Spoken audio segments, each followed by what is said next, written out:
Kingmakers IAS Academy for UPSC and TNPSC admissions. Call 9444227273. ரெண்டு நாட்டு தலைவர்கள் சந்திக்கிறாங்க அப்படின்னா இதில் இந்தியாவுக்கு ஏதேனும் நல்லது இருக்குமா அப்படிங்கிற பாயிண்ட் தான் நம்ம யோசிப்போம். ஸோ இவங்க ரெண்டு பேர் சந்திக்கிறதுல இப்போ இந்தியாவுக்கு இதன் மூலயமா ஏதேனும் ஒரு பாசிட்டிவிட்டி இருக்கும், ஒரு பாசிட்டிவ் திங்ஸ் கிடைக்கும் அப்படின்னா அது பற்றின தகவல்கள் ஏதேனும் சொல்ல முடியுமா? பாசிட்டிவ் திங் அப்படின்னு நம்ம ஸ்ட்ரெச் பண்ணி பார்த்தோம் அப்படின்னா நிச்சயமா இந்தியா அதுல அஜெண்டாவா இருக்கிறதுக்கான வாய்ப்பு மிக மிக மிக மிக மிக குறைவு. நான் ஏற்கனவே சொன்னது போல இதற்கு முந்தைய சூழல்கள்ல இந்த சந்திப்பு நடந்தது அப்படின்னா நியூ டெல்லியும் நாமும் இது ரொம்ப அக்கறையோட பார்ப்போம். என்ன நம்முடைய போட்டியாளரான சைனா, நமக்கு நிறைய தொந்தரவு கொடுக்கக்கூடிய சைனாவோட அமெரிக்க அதிபர், அமெரிக்காவுக்கும் நமக்கு ஒரு ஸ்ட்ராட்டஜிக் பார்ட்னர்ஷிப் இருக்கு, போய் சந்திக்கிறாங்களே அப்படின்னு ஒரு கன்சர்ன் இருக்கும். ஆனா இன்னைக்கு அரசியல் சூழல் பெருமளவுக்கு மாறி இருக்குங்கிறத பார்க்கின்றோம். இன்னைக்கு அமெரிக்கா நமக்கு பல வகைகள்ல நிறைய தொந்தரவுகளை கொடுக்கிறது.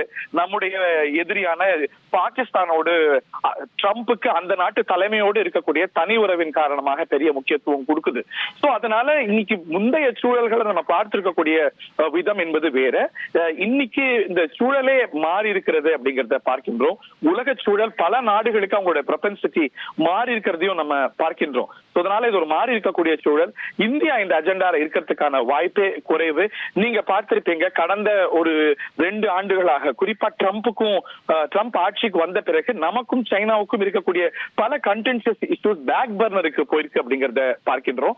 நான் சொன்னது போல முந்தைய சூழல்களை இந்த சந்திப்பை நம்ம அக்கறையோட பார்த்திருப்போம்.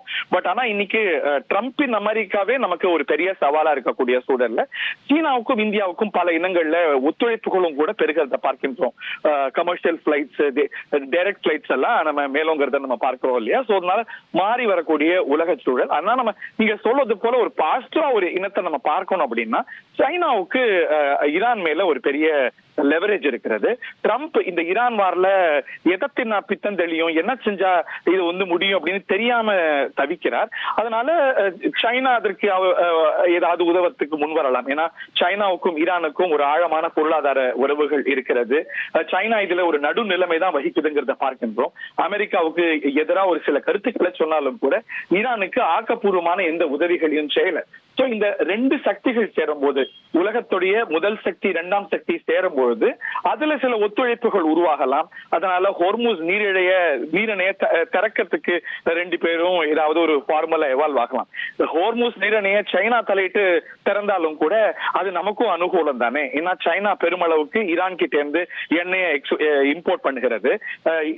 இங்க பார்த்தீங்கன்னா ஈரான்ல இருந்து எக்ஸ்போர்ட் ஆகக்கூடிய எண்ணெய், அதோடைய எக்ஸ்போர்ட்ஸ் எல்லாமே பெரும் அளவு, கிட்டத்தட்ட ஒரு 70% depending on how you look, அது சைனாவுக்கு தான் போகுது. அப்படிங்கும் பொழுது நாமும் கூட ஹோர்முஸ் நீரிணையை திறக்கும் போது பயனாளிகள், அதுல ஒரு ரெசல்யூஷன் வந்தா, அதுல ஒரு ஆக்கப்பூர்வமான நடவடிக்கை வந்தா நாமும் கூட பயனடைவோம், அதுல நாமும் கூட பயனாளியாக இருப்போம். சோ இப்படி நிறைய விஷயங்களை பார்க்கணும்.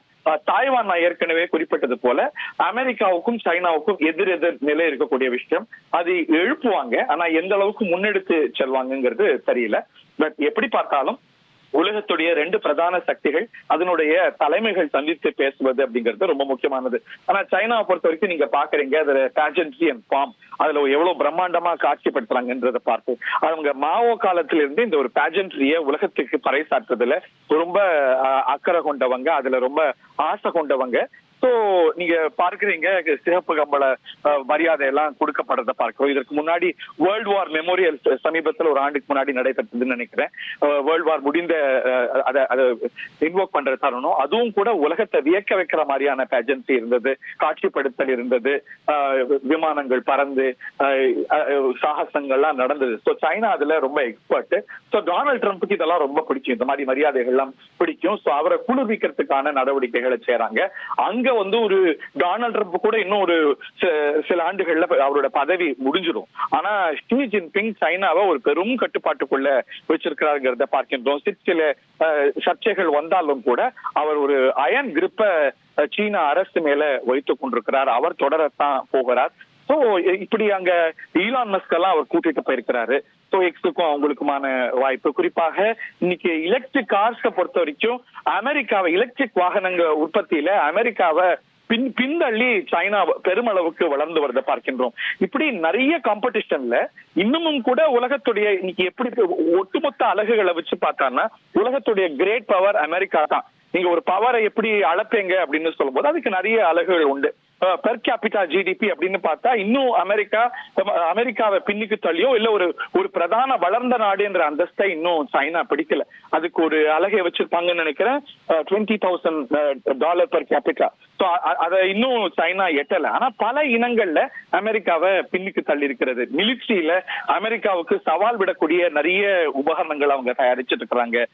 அதே போல நான் சொன்னது போல டெக்னாலஜில நிறைய பேட்டர்ன்ஸ் வாங்கிட்டு இருக்கிறாங்க. நிறைய Fortune 500 நிறுவனங்கள் சைனால இடம்பெற்று கொண்டிருக்கிறது. சோ அமெரிக்காவுக்கு கொஞ்சம் கொஞ்சமா பல இனங்கள்ல சவால் விட்டு வந்துட்டு இருக்கிறாங்க. சில இடங்கள்ல எலக்ட்ரிக் கார், கிரீன் டெக்னாலஜி போன்ற இனங்கள்ல அமெரிக்காவை அவங்க பின்னுக்கே தள்ளிட்டாங்க. சோ இது அமெரிக்காவுக்கு அக்கறை கொடுக்குது. சோ அது வந்து ஒரு ரைசிங் பவர் வரும்போது அது ஒரு டென்ஷனை உருவாக்கும். சோ அந்த டென்ஷனை சமாளிப்பது அப்படிங்கிறது ரொம்ப அவசியம் சர்வதேச அரசியல்ல. அதற்கெல்லாம் இது உதவும். பட் ஆனா ஒரு குளோபல் அஜெண்டால நம்ம எல்லாருக்குமே கவலை அளிக்கக்கூடிய விஷயம் அப்படிங்கிறது ஈரான் போர் தான். இந்த ரெண்டு சக்திகளும் அமெரிக்கா தான் இந்த போரை துவக்கி இருக்கிறது ஈரானுக்கு எதிராக. அதே போல சைனா வந்து ஈரானோடு ஒத்துழைக்கக்கூடிய ரொம்ப முக்கியமான சக்தி. ஆனா அதே வேளையில அமெரிக்காவை அவங்க எதிர்த்து எந்த நடவடிக்கையும் மேற்கொள்ள.